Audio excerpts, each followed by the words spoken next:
چند جو اہم جس کو کہیں گے پوائنٹس جو ہم نے پچھلی مرتبہ لیے تھے، جس میں ہمارا ٹاپک تھا جہنم سے نجات دلانے والے اعمال، جہنم سے آزادی دلانے والے اعمال۔ اور پہلی ہم نے کڑی اس میں لی تھی، جس میں ہم نے صرف اور صرف دیکھا تھا کہ جہنم سے بچانے کے لیے جو سب سے اہم عمل یاد رکھی وہ توحید ہے، اور وہ جمعہ ہم نے صرف وہ ایک ہی پوائنٹ لیا تھا یاد رکھی۔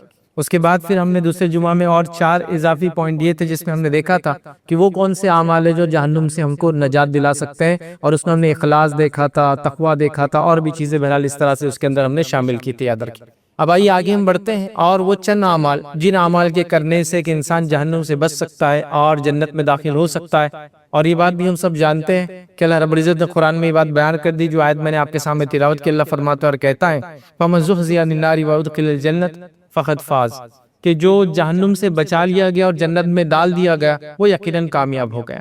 تو ہماری اصل کامیابی، الٹیمیٹ سکسیس جو ہے وہ صرف یہ ہے کہ ہم جہنم سے بچا لیے جائے اور جنت میں ڈال دیے جائے یاد رکھیے، تو ہم کامیاب ہو جائیں گے یاد رکھیے۔ تو اسی کڑی کے اندر انشاءاللہ عزیز میں چند اور اضافی پوائنٹ آج آپ کے سامنے رکھوں گا، اور آج ہم جو ہے آگے چند اور نکات دیکھیں گے کہ جہنم سے وہ کون سے اعمال ہیں جو ہم کو بچا سکتے ہیں، جو کہ آج کا ہمارا یہ 5th پوائنٹ ہوگا یاد رکھیے ہمارے اس سیریز کا۔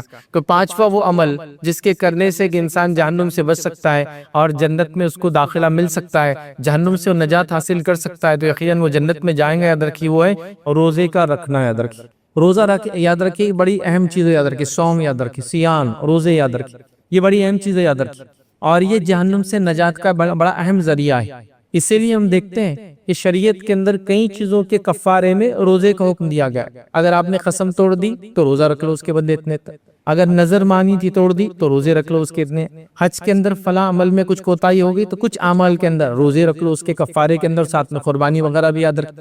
اسی طرح انسان نے روزے کی حالت میں ہم بستری کر لی تو پھر روزے رکھو 2 مہینے کے کفارے میں۔ کسی سے قتل خطا ہو گیا، بائی مسٹیکن مرڈر ہو گیا تو روزے رکھ لو اس کے لیے بتایا گیا۔ تو کئی چیزیں اور کئی عبادتیں یاد رکھیں جس کے اندر کفارے کے طور پر روزہ رکھنے کا حکم دیا گیا، اور روزہ یاد رکھیے جہنم سے نجات دلانے کا ذریعہ یاد رکھیے۔ ہم جب روزہ کہہ رہے تو یاد رکھیے اس میں فرض روزہ بھی شامل ہے اور نفل روزہ بھی یاد رکھیے اس میں شامل ہے یاد رکھیے۔ تو آئیے یاد رکھیے روزہ کس طرح سے جہنم سے بچاتا ہے۔ سنن نسائی ابن ماجہ کی روایت ہے، نبی اکرم صلی اللہ علیہ وسلم فرمایا اور کہا کہ روزہ جہنم کی آگ سے ڈھال ہے، جیسا کہ تم میں سے کوئی شخص جنگ میں جو ہے بچنے کے لیے ڈھال کا استعمال کرتا ہے۔ تو یہاں اس حدیث کے اندر نبی اکرم صلی اللہ علیہ وسلم فرما رہے روزہ جو ہے جہنم سے ڈھال ہے۔ کیسی ڈھال ہے؟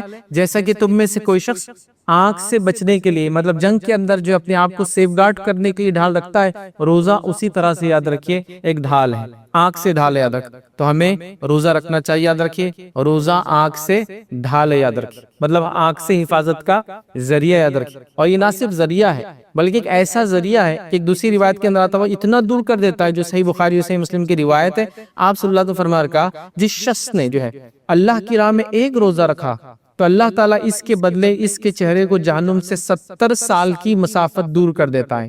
جس نے اللہ کی خاطر ایک روزہ رکھا اللہ تعالیٰ اس کو جہنم سے 70 سال کی مسافت دور کر دیتا ہے، 70 ایئرز کا ڈسٹنس کریٹ کر دیتا ہے وہ اس میں اور جہنم کے اندر، اگر انسان ایک روزہ رکھتا ہے تو یاد رکھیے۔ تو اس سے بھی پتہ چلا روزہ بڑی اہم چیز ہے یاد رکھیے، اور ہمیں کوشش کرنا چاہیے ہم زیادہ سے زیادہ روزے رکھیں، چونکہ روزہ جہنم کی آنکھ سے ڈھال ہے اور کئی چیزوں کا یہ کفارہ ہے۔ نبی اکرم صلی اللہ علیہ وسلم کا یہ معمول تھا یاد رکھیے۔ رمضان کے روزے تو فرضی یاد رکھیے، آپ وہ تو کرتے ہی تھے، لیکن رمضان کے علاوہ رمضان کے بعد نیکسٹ منتھ آیا شوال، تو آپ نے کہا 6 روزے رکھ لو۔ اس کے بعد جو ہے ہر ہفتے میں آپ صلی اللہ علیہ وسلم جو پیر اور جمعرات، منڈے اور جو ہے تھرسڈے کا روزہ جو ہے رکھا کرتے تھے۔ اسی طرح آپ ایوری منتھ میں ایام 20 کے روزے، مطلب جو لونار کیلنڈر ہوتا ہے اس کے اندر جو 13، 14 اور 15 جس کو ہم کہتے ہیں لونار کی جو ڈیٹ ہوتی ہے اس میں آپ ایام 20 کہتے ہیں، وہ 3 روزے رکھتے ہیں۔ اس کی فضیلت ہوتا ہے جو سال بھر رکھے گویا اس نے کل دہن ساری زندگی روزہ رکھا، سارا وقت روزہ رکھا اس، چونکہ ایک عمل کا بدلہ اللہ 10 تک بڑھا دیتا ہے۔ تو 3 روزے آپ نے مہینے میں رکھ لیے تو 30 کا اجر ملا، اگر پورے سال رکھے گویا آپ نے سارے سال روزہ رکھے۔ تو یہ کہا یاد رکھیں۔ اس کے علاوہ بھی نبی اکرم صلی اللہ علیہ وسلم اور بھی روزے رکھتے، جیسے آپ سے ان کے تعلق سے آتا ہے کہ آپ 1 سے لے کر 9 تک ذی الحجہ کے روزے رکھا کرتے تھے اور یہ ہمیشہ رکھتے تھے۔ اسی طرح روایت میں آتا ہے کہ آپ نے جو محرم کے روزے رکھے کثرت سے رکھے اور 10 کا بھی روزہ رکھا یاد رکھے۔ اسی طرح آپ صلی اللہ علیہ وسلم تعلق سے آتا تھا کہ آپ شعبان میں بھی روزے کثرت سے رکھا کرتے تھے، پورے منتھ کے نہیں لیکن بہت رکھا کرتے تھے یاد رکھیں۔ تو گویا نبی اکرم صلی اللہ علیہ وسلم کے معمول سے پتہ چلتا ہے ہم نے بھی کثرت سے روزے رکھنے چاہیے۔ روزہ جہنم کے ایک طرح سے آنکھ سے ہمارے نجات کا، پناہ کا، ڈھال کا، حفاظت کا، بچاؤ کا ذریعہ یاد رکھیے. کچھ نہ ہو سکے تو کم از کم آج کل لوگ صحت کے بہت زیادہ قائل ہے، تو لوگ بتا رہے ہیں کہ انٹرمیٹڈ فاسٹنگ آپ کو کرنا چاہیے، دن میں اتنے گھنٹے نہیں کھانا چاہیے، اتنے گھنٹے کھانا چاہیے. تو ہفتے میں صرف 2 دن روزہ رکھ لیا، وہ اس کا برابری، اس کا متبادل ہے یاد رکھیے. چونکہ ہفتے کے 7 دن میں سے آپ نے 2 دن روزہ رکھا، پیر اور جمعرات کا ثواب ملا. انٹرمیٹڈ فاسٹنگ کی فاسٹنگ بھی ہو گئی، باڈی نے اپنے آپ کو اور جس کو کہیں گے واپس سے تیار کیا، اور بھوک کی وجہ سے اپنے ڈیڈ سیلز اور وغیرہ باڈی خود بخود کھاتی، اپنے جو ہے جس کو کہتے ہیں جو ایکسٹرا اس کے اندر چیزیں آتی ہے اس کو نکال بھی دیتی ہے یاد رکھیے. تو یہ بھی آپ کر سکتے ہیں. مہینے میں 3 رکھ لے تو گویا آپ نے 10% آف دا منتھ روزہ رکھ لیا. تو یہ سب چیزیں آلریڈی ہمارے پاس یاد رکھیے موجود ہے. سال میں آپ نے رمضان کے روزے رکھے یاد رکھیں، تو اس کے تو بڑے فائدے اور فوائد یاد رکھیں. تو ہمیں روزے کے تعلق سے ایک معمول بنانا چاہیے اور فرض روزوں کے علاوہ بھی کرنا چاہیے. ہمارے ملک عزیز میں انڈیا میں روزوں کا اتنا نفل روزوں کا اتنی پابندی نہیں ہے، لیکن آپ جیسا گلف وغیرہ میں جائیں گے تو ایک عمومی بات ہے کہ جو ہے اگر منڈے کا دن ہے یا تھرسڈے کا دن ہے تو وہ آدمی روزے سے ہوں گا. ایک دم ایسا کامن ہے، مطلب کہ کچھ لوگ منڈے کو کھانا کھائیں گے آپ کے ساتھ، کچھ لوگ کھانا نہیں کھائیں گے لنچ، اس لیے کہ وہ روزے سے ہیں. وہاں کامن ہے، یہاں تھوڑا سا کامن نہیں ہے تو تھوڑا مشکل ہوتا ہے. دوسرا یہ کہ آپ نے روزہ رکھ لیا تو آپ اللہ کے ولی بن جاتے ہیں سماج کے اندر. اب وہ بھی آدمی کبھی کبھار مشکل ہوتا ہے برداشت کرنا. مثال کے طور پہ ایک آدمی روزہ رکھا ہے لیکن اس سے خطا بھی ہو گئی، ہاں بڑے روزے رکھ رہے پھر جمعرات کے، لیکن یہ غلطی بھی کر رہے. مطلب ایک آدمی کی نیکی سے اس کے گناہوں کا کیا معاملہ، کہ اگر وہ نیکی کر رہا ہے تو وہ اگر گناہ ہو رہے تو نیکی بھی چھوڑ دے. تو ہاں بس یہ بھی پرابلم ہوتا ہے کہ بھائی تم تو پیر جمعرات کے روزے رکھتے ہیں لیکن اسکول کو چھٹیاں مار لے رہے. اب بچہ بولتا ہے مطلب اس کا کیا مطلب کنیکشن ہے کہ میں پھر روزے چھوڑ دوں کیا؟ تو مطلب یہ کہ گناہ کرنا ہے تو نیکی بھی چھوڑ دو. تو یہ بھی مسئلہ یاد رکھیں. تو ویسے نہیں، ایک کامن چیز ہے، ایک سنت چیز ہے، ہونا چاہیے، رکھنا چاہیے، ایک معمول ہونا چاہیے یاد رکھیں. تو یہاں ہم نے دیکھا کہ روزہ جہنم کی آنکھ سے ڈھال ہے. دوسرا ہم نے دیکھا کہ یاد رکھیں 70 سال کی مسافت دور کر دیتا ہے. ایک اور روایت جامع ترمذی کی، اس میں یہ الفاظ آتا ہے، جو شخص اللہ کے راستے میں 1 دن کا روزہ رکھے اللہ تعالیٰ اس کے اور جہنم کے درمیان ایک ایسی خندق بنا دیتا ہے جو اتنی لمبی ہے جتنی زمین و آسمان کا فاصلہ ہے. انسان 1 دن کا روزہ رکھتا ہے تو اللہ اس کے اور جہنم کے درمیان ایک خندق، ایک کھائی، ایک ڈیفرنس کہیے، ایک پارٹیشن بولیے، وہ اتنا کر دیتا ہے، وہ اتنا بڑا ہے جتنا زمین و آسمان کا فاصلہ. اور زمین و آسمان کا فاصلہ کتنا ہے؟ یاد رکھیں انیمیجنیبل.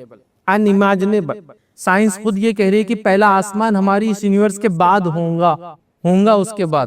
اور آج جو یونیورس کو ہم دیکھ سکتے وہ ہے 2 ٹریلین لائٹ ایئرز دیکھ سکتے ہیں، اس کے بعد ہوں گا. مطلب فاصلہ، مطلب میں کہہ رہا ہوں انیمیجنیبل ہے. سپر کمپیوٹرز لگیں گے سے حساب لگانے کے لیے کتنا ہو رہا ہے پہلے آسمان سے. ابھی پہلا آسمان نہیں ہے، وہ کہہ رہے اس کے آگے بھی گیلیکسیز ابھی باقی ہے، اس کے آگے بھی دنیا دیکھنا باقی ہے، اس کے آگے بھی اور ڈسٹنسز ہو سکتے. بہرحال اتنا فاصلہ اللہ تعالیٰ جو ہے جتنا زمین اور آسمان کے بیچ میں اتنا کر دیتا. صرف 1 دن کا روزہ اگر کوئی شخص رکھتا ہے یاد رکھیے تو ہمیں کوشش کرنا چاہیے یاد رکھیے کہ ہم کثرت سے نفل روزے رکھیں، معمول بنائیں. ویکلی ہو سکتا ہے جو 2 ویکلی 2 نہیں ہو رہے تو منتھلی ایٹ لیسٹ 3 جو ایام 20 کے ہوتے ہیں کوشش کریں. یا اس کے علاوہ رمضان کے علاوہ شوال کے ہو گئے، پھر ذوالحجہ کے ہو گئے، پھر جو ہے محرم کے ہو گئے. کچھ نہ کچھ کرتے رہنا چاہیے یاد رکھیے تاکہ روزوں کا نفل روزوں کا معمول ہمارا بنا رہے اور چلتا رہے. آئیے آگے کا پوائنٹ دیکھتے ہیں. ہم 6 پوائنٹ یاد رکھیں جہنم سے نجات دلانے والے اعمال میں یاد رکھیں جو ہم دیکھیں گے. بڑا اہم پوائنٹ ہے یاد رکھیے، اور بہت سارے لوگ اس کے تعلق سے مجھ سے پہلے بھی سوال کر چکے ہیں. وہ پوائنٹ اس طرح سے یاد رکھیے کہ 40 دن تک تکبیر اولیٰ کے ساتھ جو با جماعت نماز پڑھیں گا وہ جہنم سے دور ہو جاتا ہے یاد رکھیے. لوگوں نے سوال یہ کیا تو یہ روایت صحیح ہے؟ نہیں، کئی بار سوالات آئے تھے تو یہ روایت صحیح ہے یاد رکھیے. 40 دن تک جو تکبیر اولیٰ سے مراد امام کے ساتھ ہوں گا. پھر کیونکہ آپ کی تکبیر اولیٰ کے ساتھ مطلب کوئی پڑھا رہا ہے تو آپ پڑھ رہے ہیں. با جماعت جو شخص نماز پڑھیں گا، فرض نماز ہے، تو وہ جو ہے جہنم سے دور کر دیا جاتا ہے. آئیے حدیث کے الفاظ اس طرح سے یاد رکھیں. جامع ترمذی کی روایت ہے، نبی اکرم صلی اللہ علیہ وسلم نے فرمایا جو شخص اللہ کی رضا کے لیے 40 دن اس طرح با جماعت نماز پڑھے کہ تکبیر اولیٰ بھی فوت نہ ہو. مطلب یہ ہے کہ وہ امام کے ساتھ رہے اور امام جب کہتا اللہ اکبر وہ اس کے ساتھ اللہ اکبر کہے. ساتھ سے مراد ایک دم سنکرونائز میں بھی نہیں، اس کا کہنے کے بعد وہ اپنا کرے. مطلب ساتھ تھا، وہ جماعت میں کھڑا تھا، صف میں کھڑا تھا، پہلی دوسری تیسری وہ کوئی مسئلہ نہیں، صف میں کہاں کھڑا تھا، لیکن تکبیر اولیٰ میں تھا. تو 40 دن تک جو یہ کرے گا یاد رکھیے تو نبی اکرم صلی اللہ علیہ وسلم فرماتے ہیں کہ تکبیر اولیٰ بھی اس کی فوت نہ ہو اس کے لیے 2 چیزیں لکھ دی جاتی ہیں. 2 باتیں اس شخص کے لیے لکھ دی جاتی. پہلا جہنم کی آگ سے نجات لکھ دی جاتی ہے، اور دوسرا نفاق سے اس کو بری کر دیا جاتا ہے. مطلب بری و ذمہ ہو جاتا ہے نفاق کے معاملے میں. تو یہ شخص کو 2 فائدے ہوتے ہیں. آخرت کا فائدہ جہنم سے بچیں گا، دنیا کے فائدہ نفاق سے بری کر دیتا اللہ تعالیٰ اس شخص کو. کہ شخص کو جو 40 دن تک امام کے ساتھ تکبیر اولا میں اس کے ساتھ نماز پڑھے باجماعت یاد رکھے تو اس کو یہ فضیلت اور یہ دو فائدے ملتے. پہلا سب سے اہم ہمارے لیے یاد رکھیے وہ جہنم سے نجات. دوسرا یاد رکھے دنیا میں اعتبار سے نفاق سے انسان بری ہو جاتا ہے. اور ظاہر سے منافق تو جہنم میں جائیں گے, تو جہنم سے جب نجات ہے تو وہ گناہوں سے وہ پاک ہو جاتا ہے, اور خاص طور سے نفاق جیسی چیز سے وہ بچ جاتا ہے. ابھی 40 دن کیوں کہا جا رہا ہے, کیا بات ہے اس کے پیچھے؟ تو یاد رکھیں جب 40 دن تک کوئی معمول کوئی عمل کو آپ کنٹینیوس کر رہے ہیں, تو 5 نمازیں ہم ڈیلی پڑھ رہے ہیں, 40 ڈیز تک ہم پڑھ رہے ہیں, تو 200 نمازیں ہیں.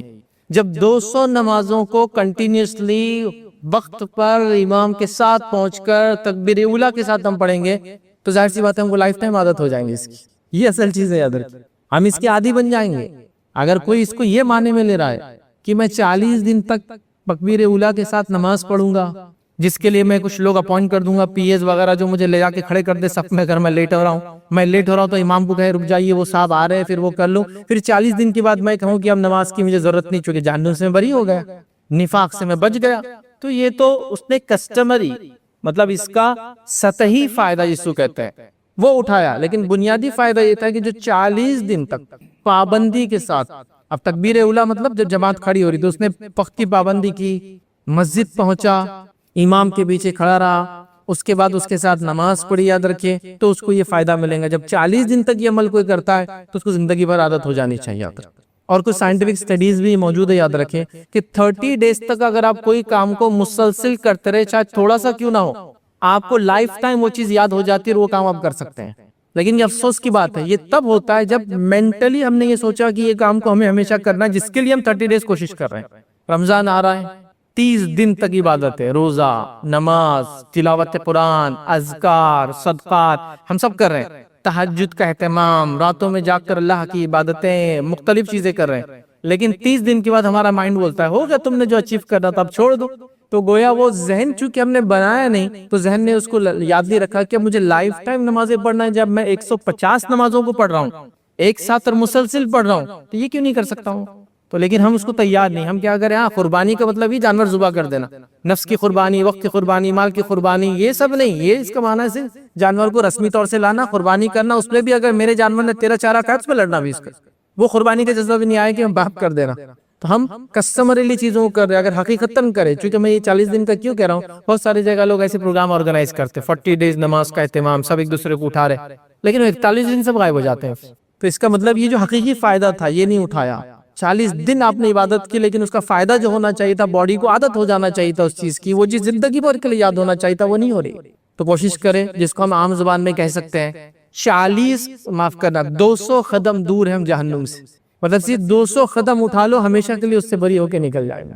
200 نمازیں ہیں نا, 40 دن ہے, لیکن اس کا فائدہ یہ ہونا چاہیے لائف ٹائم آپ نمازی بن گئے, آپ کو نماز کی عادت ہو گئی, کیونکہ 40 دن تک آپ با جماعت رہے. اور اس کا دوسرا فائدہ کیا ہوگا معلوم, این نمبر آف آپ کی جنرل لائف بینیفٹس. آپ آفس ٹائم پہ پہنچنا شروع کر دیں گے, کیونکہ آپ تکبیر اولا کے لیے جو آ رہے تھے نا, اور وہ ریڈی ہو کر, تو آپ کو عادت ہو گئی کہ اب آپ لیٹ نہیں ہوں گے. پروکیسٹینیشن, کل کروں گا کام, وہ چھوٹ جائے گا آپ کو, کیونکہ آپ کو آج ابھی ٹائم پر تکبیر اولا جا کے ملنا ہے. یہ جو عادت ہوں گی نا, تو لائف ٹائم آپ کی پرسنالٹی ڈیولپ کر دیں گی. یہ جو آپ 40 دن نمازیں پڑھ لیں گے نا, لائف ٹائم آپ کو کئی چیزوں کے بینیفٹ دیں گے. یہ معمولی چیزیں نہیں اندر کی, دین اور شریعت جو آپ کو چیزیں کرنے کا حکم دے رہی ہے, جو کہ فرض بھی ہے, اس کے کرنے کے ہم کو دوسرے دنیاوی فائدے بھی ہوتے ہیں. یہ دنیاوی نفع سے خالی نہیں ہوتی عبادت ہے.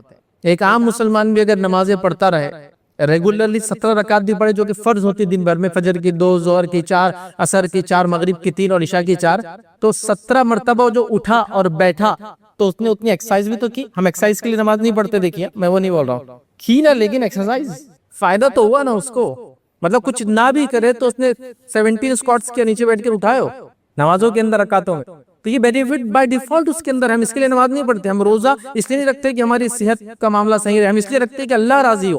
لیکن دنیاوی فائدے ہیں نا اس کے ساتھ اٹیچ, بائی ڈیفالٹ. جیسا آپ نے حج کا سفر کیا, سفر ہے تو سفر میں جو چیزیں انسان سیکھتا, فائدے ہوئے نا آپ کو اس کے. یہ ساری چیزیں یاد رکھیے بڑی اہم ہے. تو یہ عبادتیں تو 40 نمازیں ہو رہی, معاف کرنا 40 دن کی نمازیں, 200 نمازیں ہو رہی, جو اس کو تکبیر اولا سے پڑھ لے, یہ جہنم سے بری کر دیا جاتا ہے, نفاق سے بری کر دیا جاتا ہے. 2 بڑے بینیفٹس ایک عمل کے ہیں. تو گویا جہنم سے دور ہونا ہے, صرف 200 قدم یہ اٹھانا ہے, ہمیشہ کے لیے انسان جہنم سے دور ہوتا ہے. اور جب یہ کریں گا لائف ٹائم اس کو وہ کرنے کی کوشش کرے گا. 7واں پوائنٹ جو ہم دیکھیں گے, یاد رکھیے, وہ عمل جو جہنم سے ہم کو نجات دیتا ہے, یاد رکھیے, وہ ہے فجر اور عصر کی نماز کو ہمیشہ پڑھنا. ابھی دیکھیے 5 نمازیں فرض ہی ہے، یہ بولنے کی ضرورت ہی نہیں، سب کی سب اہم ہے. یہ 2 اور اہم ہے، مطلب 5 نمازیں فرض ہے، سب کی سب اہم ہے، کوئی ڈاؤٹ نہیں، کوئی وہ نہیں. نبی اکرم صلی اللہ علیہ وسلم فرمائے اللہ تعالیٰ کو جو سب سے زیادہ عمل پسند ہے وہ ہے جو اس نے تم پر فرض قرار دیا ہے. تو 5 نمازیں فرض یہ اللہ کو سب سے زیادہ پسند ہے. رمضان کے 1 مہینے کو اللہ کو سب سے زیادہ پسند ہے. زکوٰۃ دینا اللہ کو سب سے زیادہ پسند ہے صدقے میں. تو یہ ہم جو کرتے ہیں توحید، نماز و زکوٰۃ، یہ سب سے زیادہ پسند ہے، اس لیے اس کو فرض قرار دیا. تو ساری نمازیں اہم ہیں، یہ 2 نمازیں اسپیشل ہے، تھوڑی سی اسپیشل ہے عادت. اچھا فجر کا تعلق تقریباً ہر چیزوں کے اندر آئیں گے. فجر اور عصر، فجر اور عشاء. فجر اور عشاء کس پہ مشکل ہے؟ منافق پر. فجر اور عصر پڑھنے والا فلا فائدہ اٹھائے گا. جو رات میں عشاء پڑھ کے چاہے فجر میں اٹھ جائے، پوری رات عبادت کا ثواب. تو فجر بڑی اسپیشل ہے، ہر چیز اس کے آگے پیچھے ہوتی ہے. علماء نے تو یہاں تک لکھا ہے کہ اگر آپ کو کسی سے دعا کروانا ہے، ہم لوگ دعا کا اعلان کرتے ہیں نا جمعے کے اندر، تو کہتے ہیں نہیں، دعا کا اعلان کرنا ہے تو اہل فجر میں اعلان کرنا، فجر میں اعلان کرنا چاہیے، کیونکہ یہ اللہ کے متقی بندے ہیں جو نماز کو اس وقت آتے ہیں. تو کہتے ہیں کہ فجر میں. یہ ظاہر سی بات ہے آج کے فتوے ہیں، اس زمانے میں تو ہر کوئی نماز ہر بار پڑھتا تھا پرانے زمانے. یہ آج وہ کہتے ہیں کہ اہل فجر میں اعلان کرو پھر کرنا ہے، تو چونکہ یہ وہ لوگ ہیں جو صبح حاضر ہیں. امپورٹنٹ ہے یاد رکھ. تو بہرحال یہ 2 نمازوں کو، ساری نمازیں اہم ہیں، ان کو زیادہ اہتمام دینا، مطلب اس کو کوشش کرنا مس نہ. اور کیوں کہا گیا یہ معلوم؟ اس لیے کہ یہ 2 نمازیں عموماً نماز یہ سونے کی غفلت میں چلی جاتی ہے، اس لیے ان کو خاص کہا گیا. جیسے کہ فجر کی نماز رات میں سونے کی غفلت میں جاتی ہے، اور آج تو خیر یہ لاک ڈاؤن کے بعد تو سسٹم ہی بدل گیا. 12 بجے اٹھو اور رات میں 12 بجے تک کام کرو، تو ایک نیا سسٹم چالو ہو گیا. تو یہاں اثر مس نہیں ہو رہی ہے ہمارے. لیکن جو آدمی فجر سے اٹھ کے کام شروع کرتا ہے یا تہجد سے، اس کو ایک نیپ ضروری ہے دوپہر میں. اور عرب اس ٹائم میں نیپ لیتے تھے، نبی اکرم صلی اللہ علیہ وسلم بھی لیتے تھے. ظہر کے بعد کھانا، کھانے کے بعد نیپ، جو عصر کے پہلے ختم ہو جاتا. قیل اللہ جس کو بولیے آرام. آج بھی آپ عرب کے علاقے میں رہتے ہیں اور ظہر کے بعد آپ نے کسی گھر کھٹکا دیا تو وہ کہیں گے یار کون بیوقوف ہے، کون احمق ہے، عقل نہیں ہے، سب ظہر کے بعد گھر آ رہے ہو، چونکہ وہ آرام کرتے ہیں. تو اس پہ مس ہو جاتی تھی عصر. تو فجر مس ہوتی تھی رات کے دن میں، عصر مس ہو جاتی تھی دوپہر کی وجہ سے، اس لیے ان کو خاص کہا گیا، ان کو مس نہیں ہونے دینا چاہیے، چونکہ امپورٹنٹ نماز یاد رکھیں. یہ 2 نماز یاد رکھیں، یہ جہنم سے نجات کا ذریعہ یاد رکھیں. آئیے اس کے تعلق سے نبی اکرم صلی اللہ علیہ وسلم کیا فرماتے ہیں؟ صحیح مسلم کی روایت آپ نے فرمایا وہ شخص جہنم میں ہرگز داخل نہ ہوگا جو طلوع آفتاب سے پہلے، طلوع آفتاب سے پہلے مطلب فجر، اور غروب آفتاب سے پہلے، غروب آفتاب سے پہلے عصر ہوتی ہے، چونکہ مغرب غروب آفتاب کے بعد ہوتی ہے، غروب آفتاب سے پہلے پڑھتا ہے. مطلب یہ نمازیں جو پڑھتا ہے وہ اللہ کے رسول فرما رہے ہیں وہ شخص جہنم میں ہرگز داخل نہیں ہوگا جو یہ 2 نمازوں کو پڑھتا ہے. ایک روایت فرما جو ان 2 ٹھنڈی نمازوں کو پڑھتا ہے وہ جہنم سے دور ہو جاتا ہے. وہ 2 ٹھنڈی نمازوں سے مراد جو ہے فجر اور عصر، یہ 2 نمازیں یاد رکھیں. تو یہ نمازیں دونوں امپورٹنٹ ہیں، ساری نمازیں امپورٹنٹ ہیں، یہ اور امپورٹنٹ. ٹھیک. اسی طرح یاد رکھیے کہ روایت کے اندر یاد رکھیے یہ الفاظ بھی یاد رکھیے کہ جو شخص نماز عشاء باجماعت پڑھے اور اس نے گویا، اس کا معنی ہے گویا اس نے آدھی رات عبادت کی، اور فجر باجماعت پڑھ لے تو گویا اس نے ساری رات عبادت کی. تو جو عشاء پڑھ کے سو جائے فجر میں اٹھنے کی نیت سے، نہ اٹھ پائے کسی وجہ سے، تو آدھی رات کا ثواب ملا. نیت ضروری ہے، انٹینٹ ضروری ہے. اور اگر اٹھ گیا فجر میں اور فجر پڑھ لی تو گویا پوری رات اللہ تعالیٰ کی عبادت میں رہا. دیکھیں اللہ کی رحمت تو ہم کو ڈھانپنے کے لیے مطلب لگی ہے کہ دھکے دھکے پر مغفرت دی جائے، دھکے دھکے پر اجر دی جائے، دھکے دھکے پر معاف کیا جائے بندوں. چونکہ اللہ تعالیٰ کا منشا انٹینشن لوگوں کو جہنم میں ڈالنا نہیں ہے، اس کا مقصد ہے لوگوں کو جہنم سے بچا کر جنت میں لے جانا. حتیٰ کہ چھوٹی چھوٹی چیز. ایک روایت میں الفاظ ہے کہ کوئی شخص دینی مجلس چل رہی تھی، اس میں آ کے بیٹھا اور چلا گیا. اللہ کہتا ہے فرشتوں سب کی مغفرت کر دو، مفہوم رکھ رہا ہو. تو فرشتے کہتے ہیں اللہ ایک شخص ایسا تھا جو صرف ایسا گزر رہا تھا راستے سے، اس کا انٹینشن کچھ بھی نہیں تھا، نیت ویت نہیں تھی درس سننے کی یا مجلس میں بیٹھنے کی، گزر رہا تھا تو بیٹھ گیا. تو اللہ کہتا اس کو بھی معاف کر دو. یہ مجلس کی اہمیت جو اللہ کے ذکر کے لیے بیٹھی اتنی ہے کہ اللہ وہ خالی جو ایسی جا رہا ہے اس کو بھی معاف کر دے رہا. تو دیکھیے اللہ کی رحمت تلاش کر رہی نہیں کری مغفرت تک کے بر کہ بیٹھا تھا نا مجلس میں، معاف کر دو اس کو بھی، حالانکہ اس کا انٹینشن سننا نہیں تھا، یوں ہی جاتے ہوتے بیٹھا، معاف کرو پھر بھی اس کو. تو اللہ تعالیٰ تو چاہتا ہے بندوں کو معاف کرے. ٹھیک ہے. تو اس کا مقصد سزا دینا نہیں، یاد رکھے ان کو معاف کرنا ہے. تو لہٰذا رات میں عشاء پڑھ کے نیت رکھ کے سوئے فجر کی آدھی کا ثواب لکھ دیا گیا، فجر اٹھ کے پڑھ لیا پوری کا لکھ دیا گیا عبادت کے اندر. اسی طرح اللہ رب العزت قرآن نے فرماتا ہے سورہ جو ہے بقرہ میں آیت نمبر جو ہے 238 کے اندر، اور یہ عصر کی نماز کے تعلق سے خاص ہے. اللہ فرماتا کہتا ہے حافظوا علی الصلاۃ والصلاۃ الوسطی وقوموا للہ قانتین. اللہ فرماتا کہتا ہے تمام نمازوں کی پابندی سے پڑھو یا حفاظت کرو اور پڑھو، پڑھتے رہو، خاص طور پر درمیانی نماز. تم نمازوں کا اہتمام کرتے رہو، یاد رکھیں حافظ علی الصلاۃ، نمازوں کی حفاظت کرو، والصلاۃ الوسطی، لیکن بیچ والی نماز کی خاص حفاظت کرنا ہے۔ بیچ والی نماز سے مراد کیا ہے؟ نبی اکرم صلی اللہ علیہ وسلم نے فرمایا عصر، تو یہاں قرآن میں حکم آ گیا، چونکہ اس سے پہلے 2 ہے، اس کے بعد 2 نمازیں، یہ بیچ والی نماز کہا گیا، تو یہاں تو قرآن میں بھی اس کی تاکید آ گئی۔ عصر کی نماز چھوڑنے کا صحیح بخاری اور صحیح مسلم کی روایت ہے، کیا نقصان ہوگا؟ وہ روایت اس طرح سے یاد رکھیے کہ نبی اکرم صلی اللہ علیہ وسلم فرماتے ہیں جو شخص عصر کی ایک نماز چھوڑ دے صرف، اور اس کو اس کا انجام بتا دیا جائے، گناہ بتا دیا جائے، نقصان بتا دیا جائے، تو کتنا مطلب کو ایسا ہے جیسے اس کے سارے رشتہ دار مر گئے اور سارا مال لٹ گیا۔ ایک عصر کی نماز چھوڑنے کا افسوس ایک انسان کو روز قیامت اتنا ہوگا جیسے اس کے سارے رشتہ دار ایک ساتھ مر گئے اور اس کا سارا مال و دولت کھو گیا، سب لٹ گیا، مطلب آدمی کے پاس کچھ نہیں بچا، نہ لوگ نہ مال۔ وہ حالت ہو جائیں گی جو افسوس ہو۔ کیسے افسوس ہوگا؟ ڈپریشن کے مارے ہو سکتا ہے یہ آدمی مر بھی جائے، سارے رشتہ دار مر گئے، ایک بچے کی موت پر، ایک والدہ کی دنیا سے جانے پر، ایک والد کی گزر جانے پر، ایک دیگر رشتہ دار کے، ایک دوست کے جانے پر آدمی پریشان ہو جاتا ہے، ڈپریشن ہو جا رہا ہے، کاؤنسلنگ کی ضرورت پڑی، پریشان۔ ایک عصر کی نماز چھوڑنے کا انجام ہی ہوگا، اگر اس کو بتا دیا جائے کیا نقصان کیا عذاب ملے گا، تو جو صدمہ اس کو پہنچے گا ایسا ہوگا جیسے سارے رشتہ دار مر گئے اور سارا مال لٹ گیا۔ تو عصر اور فجر دونوں اہم یاد رکھیے، جہنم سے نجات کا ذریعہ ہے، اور جو یہ پڑھ لے چونکہ مشکل ہے تو باقی تو اس کے لیے پھر آسان ہے۔ فجر نیند کی وجہ سے جاتی ہے، عصر بھی نیند پہ جا رہی ہے، اس میں جب وہ چاقو چوبند اٹھ کر پڑھ رہا ہے تو دیگر نمازیں تو ایسے ٹائم پر آتی ہے کہ آدمی کتنا بھی سوئے، فجر ظہر سے پہلے اٹھ جاتا ہے دھوپ کی تپش کی وجہ سے، یا اس کو عادت نہیں ہوتی اتنی لمبا سونے۔ تو یہ نمازیں بڑی اہم ہے، یاد رکھیے۔ حدیث میں یہ الفاظ ہے بخاری کی، جو شخص نماز عصر چھوڑ دے تو اس کے سارے اعمال ضائع ہو جاتے ہیں۔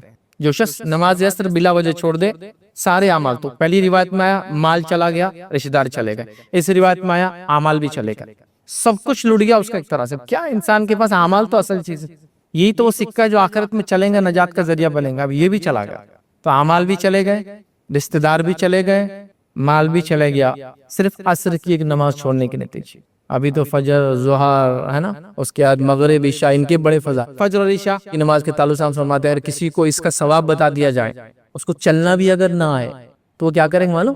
اپنی کولے اور اپنی شرمگاہ کے بل رگڑ رگڑ کے مسجد تک آئیں گا، کیونکہ جب آدمی کو ہاتھ پیر نہیں چلتے تو کیا کرتا ہوں، پیر کو ایسا لے کے اپنے کمر کو ایسا گھسیٹتے، دیکھا ہاتھ پیر جب نہیں چلتے تو آدمی سے ہاتھ رکھتا اور کمر سے آگے بڑھتا، تو ویسے چل کے آئیں گے تم، لیکن چھوڑیں گے نماز۔ میرا مقصد ابھی نمازوں کے فضائل نہیں ہے، ورنہ میرے آلریڈی ایک لیکچر آن لائن ہے جو نماز اور اس کی اہمیت یاد رکھے، اس کو ہم دیکھیں، اس میں بہت تفصیل میں ایک ایک نماز کا تذکرہ، ان کے فائدے ہم نے دیکھے۔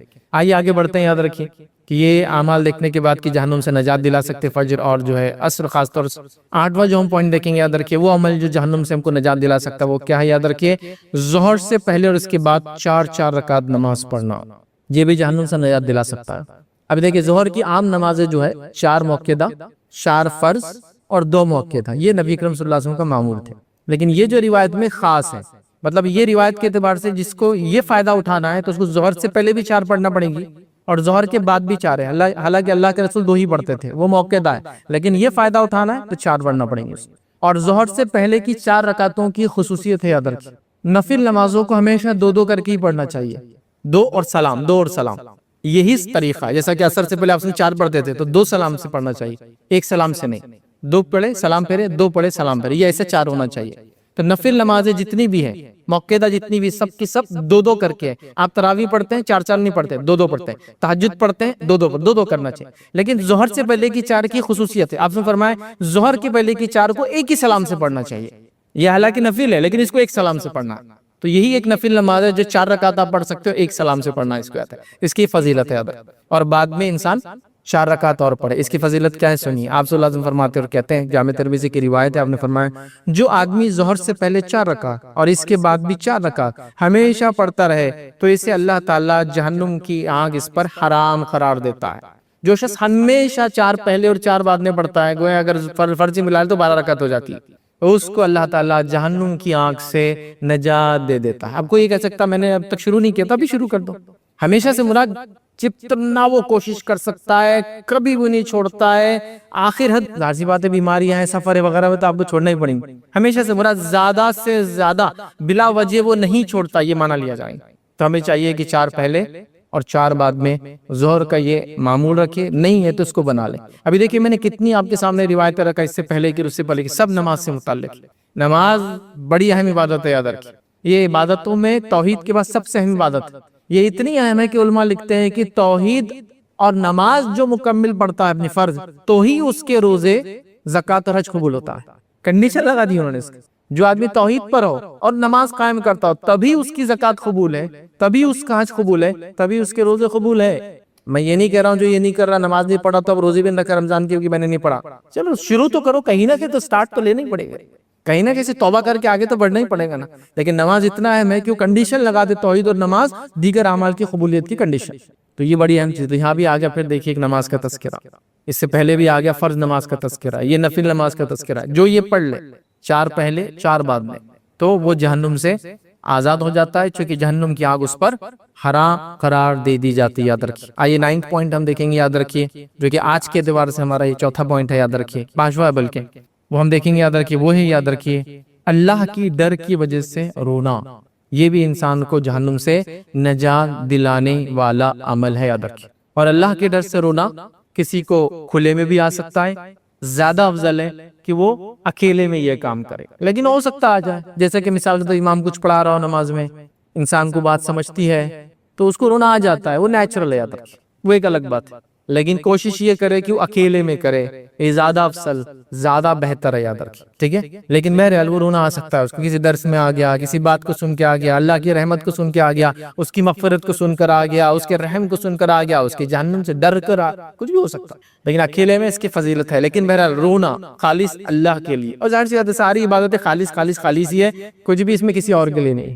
تو یہ ایک اہم چیز ہے. یاد رکھیے. لیکن اس بات کو یہاں بتا دوں, کئی بار ایسا ہوتا ہے کچھ جگہوں پہ لوگ کچھ چیزوں میں سسٹمز بنا دیتے ہیں. مثال کے طور پر کوئی نماز ہے, اسے مخصوص ہے کہ امام مخصوص انداز سے لوگوں کو دعائیں پڑھاتا ہے, پھر لوگ مخصوص انداز سے سب روتے ہیں. اب اس میں کوئی نہ رویا تو سب اس کو دیکھتے ہیں, ارے انہیں اتنے متقی پرہیزگار, اتنی بڑی داڑھی, رونا نہیں آیا. وہ آدمی شرفاتا ہے, مطلب میں کیا بولوں اس کو, چونکہ وہ جس بات پہ رو رہا تھا وہ بات رونے کی تھی نہیں اس کے اندر, اس کو سمجھ رہا تھا نا, تو وہ میں نہیں رو پایا. لیکن لوگ اس سے اس کا ایمان تقوی وہ معیار کر رہے تھے. یہ بھی اچھی بات نہیں ہے, یہ صحیح طریقہ بھی نہیں ہے. ٹھیک. لیکن کوئی آدمی روتا ہے, ہم ایویلویٹ نہیں کر سکتے اس کی نیت کیا تھی, دکھانے کے لیے اللہ کے لیے, وہ ہم نہیں کریں گے. لیکن جو کر رہا ہے ادا کہ جس سے ہو رہا ہے وہ اللہ کے لیے ہو. تو یہ اہم چیز ہے. یاد رکھیے, بات بھی یاد رکھیے. آئیے جامع ترمذی کی روایت ہے, نبی اکرم صلی اللہ علیہ وسلم کیا فرماتے سنیے, وہ شخص جہنم میں داخل نہیں ہوگا جو اللہ کی ڈر کی وجہ سے رویا تا وقت ہے. مطلب وہ شخص جہنم میں داخل نہیں ہوگا جو اللہ کی ڈر سے رویا تا وقت کے دودھ تھن میں واپس چلا جائے. مطلب نہ ممکن ہے کہ وہ جہنم میں جائے, مطلب وہ جائیں گا ہی نہیں کبھی جہنم میں جو اللہ کے لیے رویا ہو. اور ایگزامپل میں آپ کیا دے رہے, جیسے کہ انسان نے دودھ دھویا ایک جانور کا, اب واپس جائیں گے کہ وہ تھن میں, کہ ارے نہیں ابھی اسٹوریج کی جگہ نہیں, واپس ڈال دو, نہیں جائیں گا, نکل گیا ختم ہو گیا. تو کہا اس طرح سے وہ جہنم میں نہیں جائیں گا جس طرح سے دودھ واپس تھن میں نہیں جاتا جانور کی. کون سا انسان, یاد رکھیے وہ انسان, یاد رکھیے جو اللہ کے ڈر سے رویا ہو. یاد رکھیے تو وہ جہنم سے اللہ تعالیٰ اس کو بری کر دیتا ہے. یاد رکھیے وہ جہنم میں انشاءاللہ عزیز کبھی نہیں جائیں گے. یاد رکھیے کیوں نہیں جائیں گا, اس لیے کہ وہ رویا ہے اللہ کے ڈر سے. یاد رکھیے. اسی طرح یاد رکھیے ایک روایت میں الفاظ جو ہے طبرانی کی روایت ہے, اس میں یہ الفاظ ہے, 3 قسم کے لوگوں کی آنکھوں کو جو ہے جہنم کبھی نہیں ہے, 3 قسم کی آنکھیں جہنم کبھی نہیں دیکھیں گی. اچھا, عربی کے اندر یہ بات ایک ایسی اصول ہی ہوتی ہے کہ کبھی کبھار پورے باڈی کو پارٹ سے ڈیفائن کیا جاتا ہے, پورے انسان کو اس کی چھوٹی چیز سے کر, جیسا آنکھ جہنم میں نہیں جائیں گی مطلب انسان بھی نہیں جائیں گا, چہرے کو جہنم سے بچا لے گا مطلب انسان بھی نہیں جائیں گا, اس کے پیر جہنم سے بچ جائیں گے مطلب انسان بھی نہیں جائیں گا. لیکن ایک پارٹ سے پوری باڈی کو ڈینوٹ کیا جاتا, ٹھیک, میل فیمیل کو بھی ویسی اس کے آرگن سے ڈینوٹ کیا, ذکر و انثى جو کہا جاتا ہے اس کے باڈی پارٹ سے ڈیفائن کیا جاتا, تو چھوٹے سے پورے کو ڈیفائن کیا جاتا. تو یہاں کیا ہے 3 آنکھیں جہنم نہیں دیکھیں گی, تو جب آنکھیں نہیں دیکھیں گی تو باڈی بھی نہیں دیکھیں گی ان کی, مطلب پورا جسم بھی بچا لیا جائے. کون کون سی 3 آنکھیں نہیں دیکھیں گی, آپ سے فرماتے ہیں کہ 3 آنکھیں جہنم نہیں دیکھیں گی. ایک وہ آنکھ جس نے اللہ کے ڈر سے آنسو بہائے ہوں وہ جہنم نہیں دیکھیں گے. دوسرا فرمایا وہ آنکھ جس نے اللہ کے راستے میں پہرا دیا ہو مسلمان فوجوں کا حفاظت کے لیے, وہ بھی نہیں جائیں گے. تیسرا وہ جو اللہ کی حرام کردہ چیزوں کو دیکھنے سے بچی ہو, یہ تینوں آنکھ جو ہے آگ نہیں دیکھیں گی, جہنم نہیں دیکھیں گی. تو اس کے اندر بھی کیا ایک لفظ جو پہلا ہے, جو اللہ کے لیے روئی ہو وہ جہنم کو نہیں دیکھیں گی آنکھ. مطلب وہ جسم جہنم میں نہیں جائیں گا جو اللہ کے لیے رویا ہوا. اور اللہ کے لیے انسان تب روئیں گا جب اس کو اللہ رب العزت کیا تعارف ہوں گا, وہ اپنے رب کو پہچانیں گا, اس نے کیا احسانات کی وہ جانیں گا, اس کے رب نے اس کے لیے کیا کیا تیار کیا وہ سمجھیں گا, اس کے رب نے اس پہ کتنا رحم اور کرم کیا وہ جانے گا، تب وہ یہ سب چیزیں یاد رکھے اس کو ہوں گی یاد رکھے۔ اسی طرح صحیح بخاری اور صحیح مسلم کی روایت ہے اور بڑی مشہور روایت ہے، لمبی ہے، 7 لوگ جو اللہ کے عرش کے سائے میں ہوں گے اس روز جس روز سایہ نہیں ہوگا، پوری روایت نہیں دیں گے، اس میں سے خالی یہ ہم پڑھ لیں گے۔ اس روایت کے یہ الفاظ ہے، 7 افراد ایسے جنہیں اللہ تعالیٰ اپنے عرش کے سائے میں جگہ دے گا اس دن جس دن عرش کے سائے کے علاوہ کوئی سایہ نہ ہوگا۔ اس میں ایک شخص وہ ہے جس نے اکیلے میں اللہ تعالیٰ کو یاد کیا ہو اور اس کی آنکھیں روئی ہو، جس نے اکیلے میں اللہ تعالیٰ کو یاد کیا ہو اور اس کی آنکھیں روئی ہو، یہ آدمی بھی عرش کے سائے میں ہوں گا، اور ظاہر سے عرش کے سائے میں ہوں گا مطلب جہنم سے نجات پائیں گا، مطلب وہ جنت میں جانے والا ہوں گا، چونکہ یہ بہت خاص چنے ہوئے لوگ ہیں ساتھ۔ ویسے عرش کے سائے کے علاوہ بھی کچھ سائے ہے، تقریباً 12 یا 13 سائے آتے ہیں روایتوں میں، جس میں 7 یہ اور دوسری روایتوں میں سورہ بقرہ کا سایہ، سورہ آل عمران کا سایہ، صدقات کے سائے میں لوگ ہوں گے، اور بھی ایسے سائے یاد رکھیں۔ تو اللہ کے سائے میں بول کے میرا پورا لیکچر اس میں نے پورے 12 لوگ رکھے کون کون ہیں۔ تو اس میں اس روایت میں 7 والی جو مشہور روایت ہے اس میں ہے کہ جو اللہ کے ڈر سے اکیلے میں، خلوت میں، علیحدگی میں، مطلب پبلک میں نہیں تھا اور وہاں اس نے رویا ہو، تو یہ آنکھ کو بھی یا اس انسان کو بھی اللہ تعالیٰ جہنم سے بچا لیں گا اور نجات دے گا، یاد رکھیے۔ کتنی بڑی بات ہے یاد رکھیے، کتنی بڑی فضیلت ہے یاد رکھیے۔ تو ہمیں چاہیے کہ ان چیزوں کو ہم سمجھیں، ان عبادتوں کو ہم سمجھیں۔ رونے کا معاملہ تو اللہ کی کبریائی، بڑائی، اس کو پہچاننے کے بعد، اس کا تعارف ہونے کے بعد، اس کے رحم، جود، کرم اور ساری چیزوں کو جاننے کے بعد انسان خود بخود ہی عمل کرے گا، یاد رکھیے۔ تو اس سے متعلق ہے تو یہ اعمال تھے یاد رکھے جو آج میں نے کچھ مناسب سمجھے، جو آپ کے سامنے رکھو وہ اعمال جو جہنم سے نجات دلانے والے۔ اگلے جمعہ انشاءاللہ عزیز ہم اس لیکچر کو کنٹینیو کریں گے اور اگلے کچھ اور اہم اعمال یاد رکھیے وہ بھی رکھنے کی کوشش کروں گا، کیونکہ ہمارا مقصد یہی ہے کہ ہم جنت میں ڈالے جائیں اور جہنم سے بچائے جائے، یا یوں کہوں جہنم سے بچائے جائے اور جنت میں ڈالے جائے، چونکہ یہ بات تو طے ہم دیکھ چکے، ہر آدمی جہنم پر پیش کیا جائے گا، سب کو جانا ہے، اور صراط جو ہے سب کو گزرنا ہے، یاد رکھیے۔ اور وہاں سے لوگ گزریں گے، الگ الگ رفتاروں سے گزریں گے، اور الگ الگ گناہوں کے نتیجے میں ان کے اعضاء کٹتے بھی جائیں گے، روایت میں آتا ہے، اور گرتے بھی جائیں گے، کچھ پہنچیں گے، کچھ زخمی حالت میں پہنچیں گے، کچھ مکمل طور سے پہنچیں گے، کوئی لائٹ کی رفتار سے نکل کے پہنچ جائیں گا، اور پھر ایک جگہ جمع ہوں گے، یاد رکھیے۔ اور اس جگہ جمع ہونے کے بعد ایک دوسرے کو سب معافی تلافی کا ایک سسٹم ہوگا، اس مقام کو خنترہ کہتے ہیں، جہاں سب جمع ہوں گے اور سب پرانے دنیا کے معاملات اللہ مٹا دیں گا ان کے، اور پھر ایک دم پیورسٹ ہارٹ کے ساتھ سب جنت میں جائیں گے، سب بھول چکے ہوں گے اپنے ایک دوسرے کے بارے میں، سب کچھ جو جائیں گا جنت میں سب بھول چکا ہے، رنجشیں، غم، جھگڑے، فتنے، فساد سب بھول جائیں گا، چونکہ یہ سب ختم ہو جائیں گے۔ تو ہر کسی کو جہنم پہ پیش ہونا ہے، تو جہنم پہ تو پیش ہونا ہے، تو جو جہنم سے بچا لیا گیا اور جنت میں ڈال دیا گیا پھر کامیاب ہو گیا۔ تو ظاہر سی بات ہے ہم وہ اعمال دیکھ رہے ہیں پلیز جہنم سے بچاتے ہیں، نجات دلاتے ہیں، جنت میں لے جانے کا وسیلہ اور ذریعہ بنتے ہیں، یاد رکھیے۔ ہم کوشش کریں کہ ان اعمال کو ہم سمجھیں اور اپنی زندگی میں لاگو کرنے کی کوشش کریں، تاکہ ہم بھی انشاءاللہ ہم اور اپنی نسلوں کو جہنم کی آگ سے بچائیں۔ اسی پہ اپنی باتوں میں ختم کروں گا۔ اللہ رب العزت سے دعا ہے کہ اللہ سبحانہ تعالیٰ ہم تمام کو ان اعمال کی کرنے کی صلاحیت اور توفیق عطا فرمائے۔ اللہ رب العزت ہماری ٹوٹی پھوٹی کوششوں کو جو قبول کرے۔ اللہ رب العزت جہنم کی آنکھ سے ہمیں پناہ اور نجات دے۔ اللہ رب العزت ہم کو جنت میں جو داخل کرے۔ وآخر دعوانا الحمدللہ رب العالمین، سبحان ربک رب العزت عما یصفون وسلام علی المرسلین والحمد للہ رب العالمین۔